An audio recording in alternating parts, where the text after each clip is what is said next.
हाँ सर, आपका परिचय। जी, मैं चौधरी आर्यन मानव, राष्ट्रीय अध्यक्ष मानव क्रांति पार्टी। मेरा पार्टी मुख्यालय नियर कोतवाली, जीटी रोड, खागा, फतेहपुर।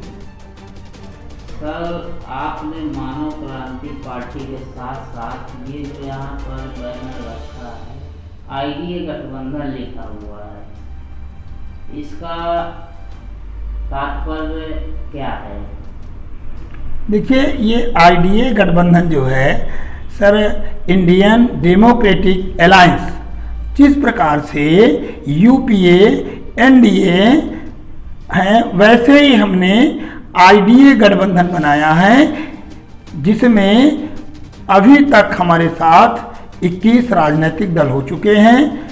चूंकि यूपीए और एनडीए ये दोनों एक ही थैली के चट्टे बट्टे हैं, इसलिए आईडीए गठबंधन बनाने की जरूरत पड़ी और हमने ये गठबंधन बनाया।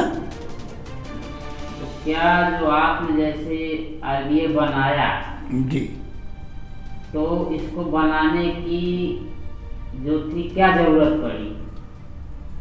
यूपीए एनडीए तो चल ही रहा है, लेकिन आईडीए की जरूरत आपको कैसे पड़ी? जी, देखिए, जो यूपीए में इस समय 24 दल हैं, एनडीए में 42 दल हैं, और ये मैंने अभी पहले बोल चुका हूँ कि ये दोनों एक ही थैली के चट्टे बट्टे हैं, ये भ्रष्टाचारी हैं। तो ये दलित, शोषित, दबे कुचले, वंचितों को न्याय नहीं दिलाते हैं।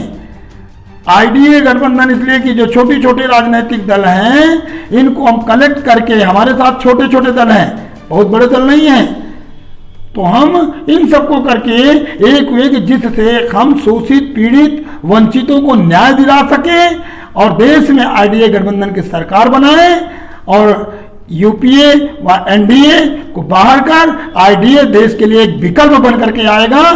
तो इसलिए आईडीए गठबंधन है। मतलब आप कहने का मतलब जो आईडीए है देश में तीसरा विकल्प है। जी। भविष्य में आपकी ये आईडीए की सरकार यदि आती है तो आप दबे कुचले, वंचित, शोषित समाज के लिए आप क्या करेंगे? जैसे कि आज के दौर में जो ये राजनीतिक पार्टियां कर रही हैं, ये सिर्फ अपना बातों का पुलिंदा है इनके पास और जनता के लिए कोई कार्य नहीं है। आईडीए आती है सरकार में तो क्या करेगी? जी, देखिए, यदि हमारी सरकार बनती है तो हम दबे कुचले, शोषित, वंचितों को न्याय दिलाने का काम करेंगे। जो वास्तविक आज की जरूरत है, रोटी, कपड़ा, मकान, सड़क, सुरक्षा, स्वास्थ्य, बिजली, इसे मुहैया कराने का काम करेंगे। भ्रष्टाचार पे रोकने का काम करेंगे, क्योंकि आज देश में ये यूपीए की सरकार हो या एनडीए की सरकार हो, इनके नेता केवल नेता मलाई खाने का काम कर रहे हैं और जो भी इनके मन का होता है वो विधेयक संसद में पास कर लेते हैं, और हम ये नहीं करेंगे। देश में सर्वत्र व्याप्त भ्रष्टाचार को समूल खात्मा करेंगे। भ्रष्टाचार द्वारा एकत्रित विदेशों में काला धन जो लगभग 400 लाख करोड़ है, उसे राष्ट्रीय संपत्ति घोषित करेंगे। आरोपियों के विरुद्ध राष्ट्रद्रोह का मुकदमा करेंगे। भ्रष्टाचार को रोकने के लिए हम वोटर पेंशन 6,000 रुपया प्रतिमाह देने की व्यवस्था करेंगे। भ्रष्टाचार, कमीशन खोरी रोकने के लिए सांसद निधि और विधायक निधि की व्यवस्था को खत्म करेंगे, जो यूपीए व एनडीए नहीं करेंगे। इन्होंने नहीं किया, ये केवल नेताओं को का भरण पोषण कर रहे हैं, जिससे आम जनता परेशान हो रही है। आज देश में भ्रष्टाचार, गुंडाराज, अत्याचार, बेरोजगारी चरम सीमा पर है। देश का एक एक व्यक्ति परेशान है। भारतीय जनता पार्टी रावण रूपी राज के रूप में इस समय स्थापित है और ये पूरी तरह से डिक्टेटरशिप कर रही है। इसे उखाड़ फेंकने के लिए ही ये आईडीए गठबंधन तीसरा विकल्प बन करके आया है। मतलब आप कहने का मतलब जैसे आईडीए की सरकार बनती है जी, तो ये जो एमपी हैं, एमएलए हैं जी, ये जो पेंशन, दोहरी पेंशन पा रहे हैं, जैसे कोई विधायक है इसके बाद सांसद बना जी, तो जी, पेंशन पाते हैं, तो इसको आप खात्मा करेंगे? बिल्कुल बिल्कुल। इसमें एक पेंशन का तो प्रावधान होगा, क्योंकि हम इनकी निधि ले रहे हैं, निधि नहीं देंगे सीधा सरकार विकास करने का काम करेगी, लेकिन एक पेंशन देंगे। और यदि हम सरकारी कर्मचारियों के पेंशन समाप्त करते हैं तो इनकी भी पेंशन समाप्त करने का काम करेंगे, क्योंकि ये समाज सेवी है, समाज की सेवा करेंगे। हम भी राजनेता हैं, हम नेता बनने जा रहे हैं, हम समाज सेवी हैं, हम समाज सेवा करने का काम करेंगे। यानी कहने मतलब कि यदि मैं भी, आप भी विधायक सांसद बनते हैं तो आप भी पेंशन? हम नहीं लेंगे पेंशन, बिल्कुल पेंशन छोड़ेंगे। यदि सरकारी कर्मचारियों की पेंशन समाप्त की जा रही है तो विधायक और सांसदों की पेंशन समाप्त होनी चाहिए।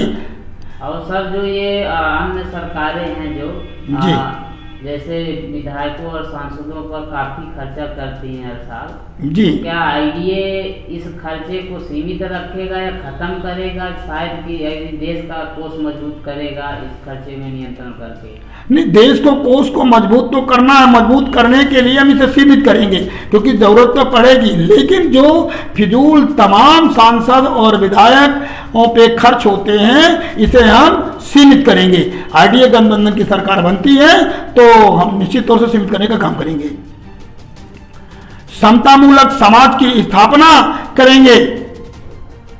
और साथ मैं आपको और बता देना चाहता हूं कि जो क्या शायद घोषणा पत्र है क्या आईडीए का, सामने आप कैमरे के सामने कहिए इसको। जी जी, ये मेरे पास एक घोषणा पत्र है, इसमें हमने ये हमारे इस समय इसमें 15 राजनीतिक दलों के राष्ट्रीय अध्यक्षों के चित्र हैं, और जो हमारे महापुरुष हैं, जो हमारे आदर्श हैं, इन महापुरुषों की तस्वीर है। और इसमें इस घोषणा पत्र को हम जन जन तक पहुंचाने का काम कर रहे हैं। हमारे 15 राजनीतिक दल, ये 6 राजनीतिक दल और हो चुके हैं, इस समय वर्तमान में 21 हो गए हैं। तो ये घोषणा पत्र जनता तक पहुंच रहा है। थोड़ा आप इसको ऐसे रखिए, शायद जो भी जनता पढ़ना चाहेगी जी पढ़ सकती है।